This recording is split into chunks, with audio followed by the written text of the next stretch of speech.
Hello and welcome back to Lord Master Caerula. Today I merely wanted to take a look at one of the most pivotal moments in the history of the Gunnm Universe, namely the titanic battle between Caerula Sanguis and her husband Victor Byron, and more specifically, the moment in which the future changed to one in which the Impact Winter would end. You see, many Gunnm readers ask the question, why? Why did the future change so drastically, and what did two vampires fighting have to do with it? Today, we will explore. Fans of the manga, particularly of Gunnm Last Order, will remember the moment Vilma, whom we know in the modern day as Caerula, ultimately decides she must kill her husband to save humanity. And at that very moment, Martin, or the Proto-Melchizedek, states, the future has changed and spring will come. The question is, why did this happen?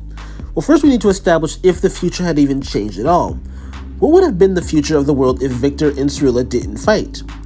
Well, earlier into the arc, Caerula and Victor are using their prevision to look into their futures. And from Victor, we see that in the future, a million years in the future, aliens will come to visit the Earth. The planet would still be a frozen, inhospitable wasteland, and nothing would have changed. This leads us to our next question. What in Gunnm drives the shifting of the future and of reality as a whole? The answer is karma. Now, how Gunnm fully works in of itself is fairly complicated and deserves its own video, but I do recommend my cosmology video as a primer to the subject. But effectively, karma is in everything, and I do mean everything, and affects all of reality.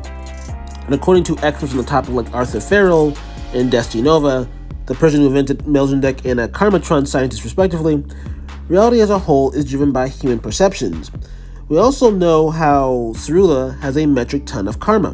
In fact, she is so good at wielding her karma, she can later in life outright override other people's uses of karma to affect reality, and uses it most notably in her inescapable Death Gate maneuver. So take Caerula, along with the fact that between the Impact Winter and the vampires themselves, that there is very little human life left in existence, and you have a moment in time where even a small number of perception changes would shift the future. So does anyone's perceptions actually shift? Yes, Caerula Sanguis goes from seeing humans as mere food to seeing their humanity and worth and deciding to fight for them. The humans of Bloody Shelter rally behind Arthur Farrell in the belief that there is indeed a future where humanity lives. Even Victor's decision to fight was a change in his perceptions, as he was initially unwilling to harm his wife, and indeed this decision ultimately stops Caerula from dying alongside him, and instead leading to the events where she'd be the first Last Order agent like Alita would be centuries later.